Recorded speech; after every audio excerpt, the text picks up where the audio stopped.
Le titre de ce livre, Les vérités fondamentales du salut, il est écrit par le bien-aimé frère Edward Dennett. Nous sommes présentement à la 28e partie de ce livre. Chapitre 12, suite, chapitre 12, petit 2 ou suite. Ainsi, non seulement nous sommes morts avec Christ, mais nous avons aussi été ressuscités ensemble avec lui. En parenthèse, Éphésiens chapitre 2, Colossiens chapitre 3. Nous avons donc passé par le jugement dans la mort de Christ, de sorte que nous nous trouvons maintenant de l'autre côté du jugement, c'est-à-dire du côté de la résurrection, et nous pouvons avec une parfaite confiance nous écrier: qui intentera accusation contre les élus de Dieu? C'est Dieu qui justifie. Qui est celui qui les condamne? Romains chapitre 8, versets 33 à 34. Chapitre 12, petit 2. Chapitre 12, petit 2. Le tribunal de Christ. Le tribunal de Christ. Mais s'il est vrai que les croyants ne seront plus amenés en jugement à cause du péché, il faut cependant qu'ils soient tous manifestés devant le tribunal de Christ. Nous avons, dis-je, de la confiance et nous aimons mieux être absents de corps et être présents avec le Seigneur. C'est pourquoi aussi, que nous soyons présents ou que nous soyons absents, nous nous appliquons avec ardeur à lui être agréable, car il faut que nous soyons tous manifestés devant le tribunal du Christ, afin que chacun reçoive les choses accomplies dans le corps, selon ce qu'il aura fait, soit bien, soit mal. En parenthèse, 2 Corinthiens chapitre 5, versets 8 à 10. Nulle affirmation ne pourrait être plus précise au sujet de la manifestation de tous. En parenthèse, nous tous les croyants. Devant le tribunal de Christ, nous posons donc les deux questions suivantes. Quand aura lieu cette manifestation des croyants? Et dans quel but ces derniers seront-ils là devant le tribunal? Chapitre 12, petit 2, sous 1. Quand les croyants seront-ils manifestés devant le tribunal de Christ? Quand les croyants seront-ils manifestés devant le tribunal de Christ? Nous avons vu dans le chapitre précédent que l'espérance du croyant est la venue de Christ.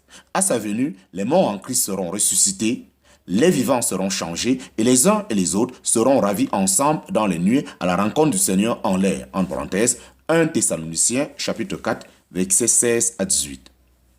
Cette espérance ne concerne que les croyants seuls et c'est la résurrection de vie dont notre Seigneur parle dans l'évangile de Jean. On en comprendra mieux la signification si nous citons le passage en entier. L'heure vient en laquelle tous ceux qui sont dans les sépulcres entendront sa voix et ils sortiront, ceux qui auront pratiqué le bien en résurrection de vie et ceux qui auront fait le mal en résurrection de jugement. En parenthèse, Jean chapitre 5, versets 28 à 29. Au verset 24, il promet la vie éternelle à tous ceux qui entendent sa parole et qui croient en celui qu'il a envoyé, et il déclare qu'ils ne viendront pas en jugement, mais qu'ils sont passés de la mort à la vie. Ensuite, il dit: en vérité, je vous dis que l'heure vient, et elle est maintenant, que les morts entendront la voix du Fils de Dieu, et ceux qui l'auront entendu vivront. Cela est basé sur le fait que, comme le Père a la vie en lui-même, ainsi il a donné au Fils. Ainsi il a donné au Fils aussi d'avoir la vie en lui-même. Et il lui a donné autorité de juger aussi parce qu'il est Fils de l'homme. En parenthèse, Jean chapitre 5, versets 26 à 27. Après quoi, nous trouvons le passage déjà cité: ne vous étonnez pas de cela, car l'heure vient et exactera. En parenthèse, Jean chapitre 5, verset 28. Les deux sujets traités par ces passages sont la vie et le jugement en rapport avec Christ comme source de la vie et exécuteur du jugement. Comme Fils de Dieu, il communique la vie. Comme Fils de l'homme, il est revêtu de l'autorité pour exécuter le jugement. Par conséquent, il œuvre la vie pendant l'heure qui est maintenant, et il exécutera le jugement pendant l'heure qui vient. L'heure qui est maintenant a duré depuis le moment où ces paroles ont été prononcées et elle finira avec la dispensation présente. Ainsi donc, au verset 25, il s'agit de ceux qui sont morts spirituellement. C'est pourquoi il est dit, ceux qui l'auront entendu vivront, car ce sont seulement ceux qui entendent la voix du Fils de Dieu dans l'évangile qui passent de la mort à la vie. Mais il nous est dit ensuite que l'heure vient à laquelle tous ceux qui sont dans les sépulcres sortiront, et l'heure dont il est question désigne de même que celle du verset 25, une époque ou une dispensation sans limitation de durée. Or, nous apprenons par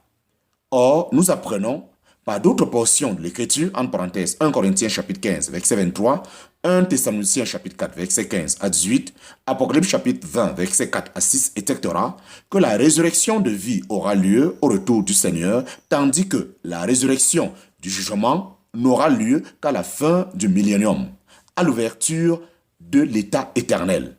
Nous comprenons ainsi que la résurrection de vie de ceux qui ont entendu la parole du Fils de Dieu, qui ont cru celui qui l'a envoyé et qui ont reçu la vie éternelle, est quelque chose d'entièrement différent de la résurrection de jugement. Différent quant à l'époque et quant au but et au résultat. Ceci renferme en outre un autre enseignement très sérieux que nous ne ferions que mentionner. C'est celui que tous les hommes doivent rendre hommage au Fils de Dieu, et s'ils ne le font pas maintenant, en s'humiliant devant lui et en se jugeant eux-mêmes pour recevoir de lui la vie éternelle, ils y seront contraints au jour où il exécutera le jugement comme Fils de l'homme sur tous selon leur œuvre. Actuellement, il agit en grâce, mais alors il agira en juste jugement.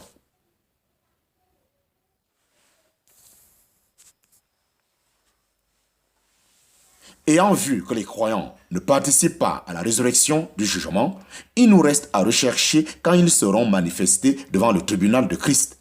La réponse évidente à cette question se trouve dans plusieurs passages. C'est à son retour et consécutivement à la première résurrection, en parenthèse, 1 Corinthiens chapitre 1, versets 7 à 8, 1 Thessaloniciens chapitre 1, versets 9 et 10, 1 Thessaloniciens chapitre 3, versets 12 et 13, 2 Thessaloniciens chapitre 1, verset 10, 1 Timothée chapitre 6, versets 13 à 16, Tite chapitre 2, versets 11 à 14, etc.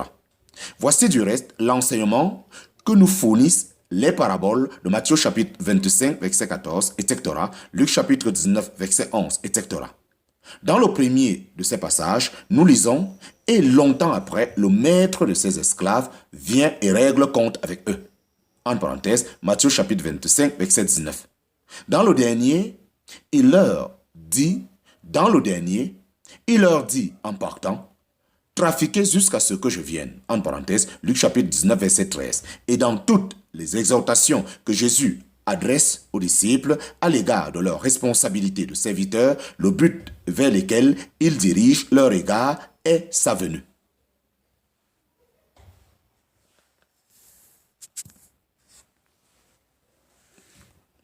Chapitre 12, petit 2 sous 2. Chapitre 12, petit 2 sous 2.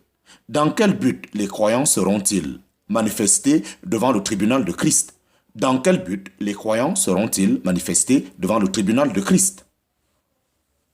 Nous pouvons maintenant répondre à notre seconde question. Dans quel but les croyants seront-ils manifestés devant le tribunal de Christ? Nous avons vu que ce n'est pas pour être jugés à cause du péché, car la possession de la vie éternelle les en exempte. Et le jugement dû à leur péché et à leur état de pécheur a été déjà subi par leur substitut dans sa mort. Mais les croyants seront manifestés afin que chacun reçoive les choses accomplies dans le corps. Et ainsi, c'est pour le croyant l'épreuve de son service dans ses œuvres accomplies dans le corps.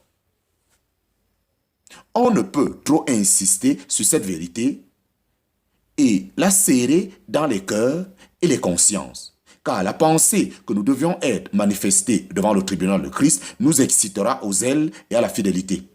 Rappelons-nous cependant qu'avant d'être ainsi jugés, nous aurions déjà été ressuscités et rendus semblables à notre Seigneur Jésus-Christ. En parenthèse, Philippiens chapitre 3, verset 20 à 21, 1 Jean chapitre 3, verset 2.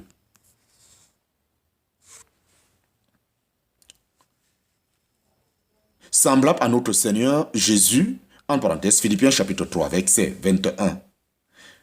Verset 20 à 21, 1 Jean chapitre 3, verset 2. Corporellement aussi bien que spirituellement, en sorte que nous aurions pleinement communion avec lui dans son jugement sur nos œuvres.